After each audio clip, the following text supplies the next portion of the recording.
Bonjour tout le monde, bienvenue au combat tant attendu Solana vs Ether. Est-ce que le Solana va être un Ethereum killer? On va voir ça tout de suite avec la team de NFT Money et Metaverse et Perish. Let's go! Alors, du coup, Père Riche, Solana, Ethereum, quel team? Alors moi, faut savoir, je suis un Solana maximaliste. Regardez ce que j'ai entre les mains. Ça, c'est le Solana Phone. Je suis un des 20 000 Oh. détenteurs uniques du saga Solana Phone, les gars. Donc ça, c'est les vrais qui achètent ça. C'est les vrais. Paris, c'est un vrai de vrai, un pur solaniste. Ok. Personnellement, moi, j'ai acheté du Solana en janvier 2021. Ça fait déjà 3 ans. Je l'ai acheté à 7 dollars. 7 dollars. Après, j'ai fait des bêtises parce que je l'ai revendu pour X raisons. Mais bon, bref, j'étais un des premiers acheteurs à 7 dollars et j'ai acheté des cinquantaines d'altcoins sur l'écosystème Solana et je suis à fond dessus. À fond dessus. Et pourtant, on m'a toujours dit, oui, tu es sur Solana, c'est la blockchain des pauvres, contrairement à Ethereum. Ah, mais qu'est-ce qui se passe aujourd'hui? Tout le monde vient sur Solana. Alors, c'est marrant parce que j'ai l'expérience complètement opposée. J'ai quasiment jamais fait de Solana et je suis partie de ces mecs qui disent effectivement Solana, c'est la blockchain des pauvres. Parce que moi, quand j'ai démarré dans la NFT en 2021 et quand on a démarré, c'était Ether, c'était pour ceux qui avaient de l'argent. Solana, c'était quand t'as pas d'argent, tu vas là-dessus parce que tu fais des flips qui coûtent moins cher. Il n'y a pas de frais de gaz, donc ça coûte pas cher. Enfin, il y en a, mais genre très limité. Et aujourd'hui, effectivement, Solana, elle va en poupe, mais du coup, je fais quand même très peu de Solana. Je vais beaucoup plus, par contre, sur Bitcoin, Dogecoin, enfin, sur d'autres blockchains, mais toujours pas sur Solana au final. Donc tu sous-entends que père riche et père pauvre, c'est ça en fait. Alors, moi, tout simplement, ce que je comprends pas, je vais faire des parallèles avec la vraie vie. Par exemple, en termes de frais de gaz, c'est comme si vous aviez deux routes devant vous. Il y en a une, le péage, il va coûter 10 à 100 dollars le trajet, et l'autre, c'est Solana, et il va coûter moins d'un centime. C'est logique de choisir la voie la moins chère euh, et de pas payer plus cher. Pourquoi payer plus cher? Alors, pourquoi payer plus cher? C'est simple. C'est parce que quand tu vas prendre ton péage à 1 centime, tu vas te retrouver avec tout le monde. Quand tu vas prendre ton péage qui va coûter 10 à 100 dollars, tu vas te retrouver avec que des gens qui ont de l'argent. Et du coup, quand il n'y a que des gens qui ont de l'argent, quand tu vas pouvoir faire tes trades, quand tu vas pouvoir faire surtout des NFT en l'occurrence, et que du coup tu vas échanger avec les autres, tu échanges avec des gens qui ont beaucoup plus d'argent, donc tu vas avoir des prix qui vont aller beaucoup, beaucoup plus haut. Et ça Ah, se voit bon. d'ailleurs. Du coup, C'est vrai, excuse-moi David, c'est vrai ce que tu dis, mais Solana, ça peut accepter jusqu'à 65 000 transactions par seconde. Et si je ne me trompe pas, Ether, c'est 30 transactions par seconde. ouais, c'est très très lent, Ether. Ouais. Donc là, c'est pour ça que le réseau a été très peu congestionné ces derniers temps, parce que Solana est en mesure d'accepter beaucoup de transactions. Et la preuve, c'est que moi, j'ai vu ces chiffres depuis 2020. Il y a eu 1,4 milliard de transactions sur Solana et sur Ethereum, depuis 2015, il y en a eu moins 1,2 milliard. Donc ça prouve bien que la masse adoption de l'écosystème Solana est en cours. En fait, je suis d'accord avec toi. Il y a une adoption de masse qui est très très nette sur Solana, mais l'adoption de masse et le profit ne sont pas forcément liés. Et Mhm. c'était ce que je pensais avant, en fait, pas du tout. Au final, il vaut mieux avoir un très faible nombre d'utilisateurs qui dépensent beaucoup d'argent et sur lesquels, du coup, tu peux faire de l'argent, plutôt qu'avoir beaucoup de monde qui va dépenser quelques centimes ou quelques dollars. Tu l'as avec le cas OpenSea au démarrage.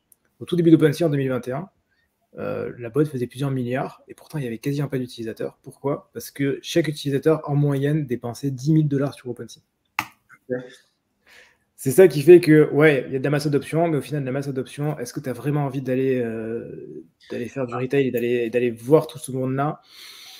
En fait, c'est exactement comme au casino si tu joues au poker. Est-ce que tu préfères jouer avec 10 000 mecs qui vont dépenser un centime en moyenne ou alors aller sur une table avec 20 mecs qui vont lâcher des millions en jouant n'importe comment? C'est un peu ça l'idée.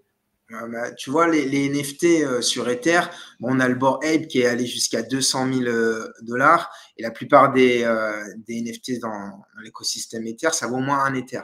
Et avant, on se disait, ouais, les NFT Solana, ça coûte rien. Mais aujourd'hui, on avait des gods, on en a d'autres qui valent facilement 20 000 euros. Donc aujourd'hui, le ticket d'entrée sur Solana a aussi explosé. Mauvais exemple des gosses. Des gosses, ils sont sur Ils en Ether. fait, oui. Mais là, ils sont en train de réfléchir pour revenir sur Solana. Justement, la collection phare de Solana est partie sur Ether. En plus, c'est la seule que tu donnes. Alors, il y Ah, il y en a, a d'autres, c'est il y vrai. a Il y a les Monad Solana, les qui est Solana vraiment- multi-business, voilà, les OK Beers, tout ça. Bah, ouais, le ticket d'entrée sur ces NFT blue chip de Solana, il a vraiment augmenté. On parle de dizaines Regarde, de ouais, milliers d'euros facilement.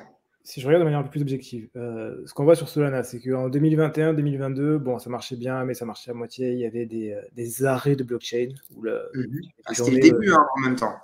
Moi, au final, on a découvert que les arrêts de blockchain étaient liés au collègue SBF, Sam Bankman-Fried, pour ceux qui ne connaissent pas, Ah, il nous qui a fait faisait mal. volontairement des arrêts pour pouvoir shorter sa monnaie et après les relancer. Donc en fait, ces arrêts-là étaient volontaires et c'était toute une histoire là-dedans. Maintenant, on sait qu'il n'y a plus d'arrêt et d'ailleurs, on voit bien depuis qu'il n'est plus là, il n'y a plus d'arrêt de la blockchain. Donc on voit bien que la blockchain marche très bien et que c'était pas une histoire de congestion ou quoi que ce soit, c'était bien lui qui désactivait la blockchain volontairement. Donc Bah, on voit que c'est assez stable SBF, maintenant. il nous a fait revenir le Solana à 8 dollars en novembre 2022. Ouais. Donc c'est vraiment une épine dans le pied qu'on s'est enlevé. Et il va nous, voilà. Depuis qu'il est parti, bah voilà, Solana rebrille à nouveau et on peut voir toutes ses qualités, quoi. En fait, d'un côté on voit ça, de l'autre on voit que un seul mec pouvait éteindre une blockchain de plusieurs milliards. Saboté même. Saboté. Ouais, Alors, où est-ce qu'on en est au niveau de la mise à jour d'Ethereum qui ferait passer de 30 transactions par seconde à 100 000 transactions par seconde? Je pense pas que Ether soit prévu pour aller encore plus vite d'ici peu. En tout cas, dans les prochaines mises à jour, c'est clairement pas prévu. Il y a eu la grosse mise à jour de Proof of Work à Proof of Stake qui était il y a un peu plus d'un an maintenant, qui fondamentalement pour les utilisateurs ne change pas grand-chose. Vous payez toujours autant de frais de gaz, toujours aussi cher. Par contre, il y a une grande différence par rapport à avant, c'est que maintenant le passage au Proof of Stake fait que Ether est déflationniste, clairement, on le voit. Et on peut même voir, du coup, dès qu'il y a de l'activité, il y a beaucoup plus de burn que de création d'Ether. Okay. Donc, on a quand même une blockchain qui est déflationniste. Donc, on a la blockchain numéro 2 dans le top qui est déflationniste. On est autour des moins de 1% par an. Enfin, bon, ça reste quand même pas négligeable. C'est bien.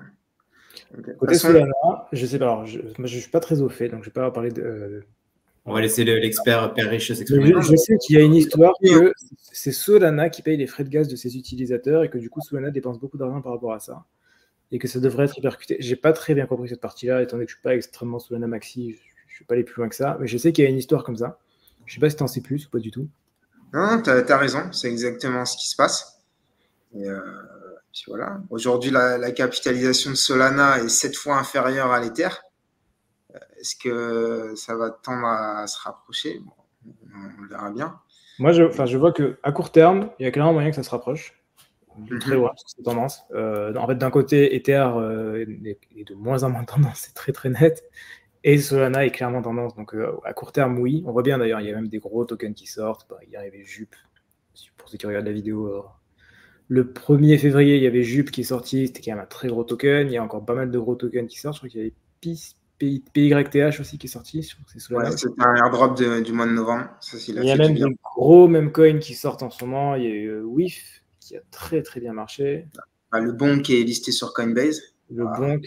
Donc il y a des très très gros coins qui sortent, ce qui était avant réservé quasiment uniquement à Ether. Donc je pense qu'à court terme, ouais, Solana peut monter très très haut et en tout cas peut caresser Ether, mais je le vois mal sur le long terme. Titi et dirons-nous, Titi. Voilà, Titi, mais je le vois mal faire un flippening. Ok. Est-ce que quel est le même coin numéro 1 du coup sur Ethereum? Alors non, j'ai déjà une connerie.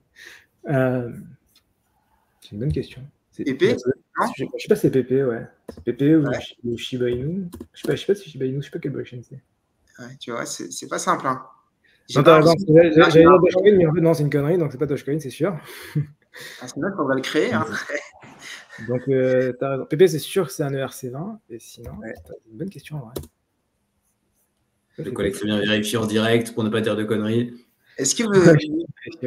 Quelles anecdotes sympas vous avez, vous, avec Ethereum? Moi, j'ai une belle. Je me souviens très bien de cette magnifique journée, de cette magnifique nuit à 3h du matin où en voulant acheter un overside, on se rend compte qu'il n'y a pas 0,1 Ether de frais, il n'y a pas 0,2 Ether de frais, il n'y a pas 0,3 Ether de frais, mais il y a bien 1,5 Ether de frais. Wow. Ah oui, je me rappelle. Il y a combien l'Ether à ce moment-là? Il était à 2500, comme ça fait à peu près $5000 de frais pour acheter un NFT. Je me souviens très bien de ce moment-là.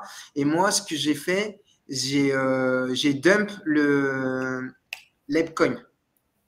Ce qui était une très bonne stratégie. Il y a même des shorts à ce moment-là, parce que du coup, tu je les dump parce qu'il vous fallait de l'Epcoin pour les lands. Et du coup, dès que la vente des lands allait se terminer, les gens allaient vendre leur Epcoin. Et c'était le même système qu'on retrouve à chaque fois quand il y a des Launchpad ou des nouvelles sorties. Les tokens à peu près de Launchpad, ils sont dumpés juste après la sortie du projet. C'est Shiba Inu, le même coin au plus gros market cap sur Ether. Ok. Moi, j'ai une petite anecdote sympa sur l'Ether. J'avais quelques Ethers sur FTX. Et un mois avant le crash, je les ai basculés sur le jeu Sorare parce que c'est la monnaie dans Sorare. Et du coup, Sorare m'a permis de sauver mes Ethers. On voit, ça a basculé son argent. Un mois après. Donc, tu veux dire que le football a sauvé ta vie, quoi. Ouais. A sauvé tes finances, en tout cas. A sauvé quelques billets. Et sinon, sur Solana, petite anecdote, je me souviens en juillet 2021, j'avais un bon bag de Solana. Et je m'étais dit, à court terme, il valait $22 à ce moment-là. Je sens qu'il va un peu dumper, après il va reprendre. Donc à chaque fois, j'essayais d'améliorer ma position. Je les ai tous vendus à 22 et je me disais, je vais les racheter à 21, à 20 pour améliorer 10-20% ma position. J'ai jamais pu les racheter. Le mois d'après, ils étaient à $240. Donc je peux te dire que je l'ai encore j'ai encore les boules. Et je me souviens, cette période de juillet 2021, je donnais des cours comme ça à des potes à droite à gauche et je leur disais, ne me donnez pas d'argent, vous me donnez 3 Solana de l'heure. ça valait 20 €, tu vois. Je peux te dire que j'étais un des profs les mieux payés le mois d'après, sans le savoir. C'est un move brillant, ça. Parce que du coup, ça leur paraissait pas délirant et au final, ça permettait d'investir sans perdre. C'est ça, il faut avoir une vision. Exactement. Et du coup, à court terme, tu vois combien le Solana? Parce que là, on est à 80. Le Solana, là, aujourd'hui, on est le 2 février, il est à $100. Honnêtement, le dernier ATH était autour des 250. Ouais. Moi, je le vois aller chercher les 600 au max du bull run. Et voilà, le 600, il est jouable au max du bull run. Par contre, ce qui est intéressant, c'est de voir tout ce qu'il y a en dessous de Solana. Mais moi, personnellement, qui est un Solana maximaliste, je reguette de plus en plus la petite sœur du Solana, c'est l'écosystème INJ. Parce que je retrouve énormément de similitudes dans les nouvelles applications qui sortent sur INJ qui étaient sur Solana il y a 3 ans. Et je pense qu'il y a plus de marge et de croissance à aller chercher sur l'écosystème INJ que Solana qui est en pleine hype. Et du coup, qui dit hype dit moins de marge qu'avant, quand c'était moins sous les radars. Pour rappel, INJ, c'est une blockchain très très vieille de 2021 qui a repris un peu des couleurs ces derniers temps, effectivement, qui a repris des NFT, qui a commencé à faire ses premiers memecoins également. Donc beaucoup moins connu, numéro 30 sur CoinGecko, donc ça reste quand même... Elle est 10 fois moins capitalisée que Solana. 3 milliards de market cap. Et moi, par exemple, en ce moment, je m'amuse à regarder les nouveaux projets qui sortent sur INJ et qui ont des similitudes avec Solana. Et je me dis que leur capitalisation de ces projets pourrait aller chercher au moins par exemple, Redium. L'équivalent, c'est Dojo Swap. Donc, normalement, la capitalisation du Dojo devrait être 10 fois inférieure à celle du Redium. Et aujourd'hui, elle est 70 fois inférieure. Donc, je me dis qu'il y a un x7 sur ce projet à aller chercher. Et ça m'a permis de me mettre bien au mois de janvier, par exemple, sur plusieurs projets. Magnifique. Donc, c'est une technique comme une autre. Mais c'est intéressant, voilà, dès que vous vous intéressez à un écosystème, de regarder toutes les applications qu'il y a en profondeur pour faire votre propre expertise. Et ça vous aide dans vos investissements. Globalement, le conseil de base de Perrish est excellent, c'est de dire, même moi, je veux dire, je suis beaucoup plus Ether que Solana, mais je vais pas faire de l'Ether. Nous, on fait du NFT principalement. Bon, en ce moment, il y a moins de NFT, on va faire des inscriptions.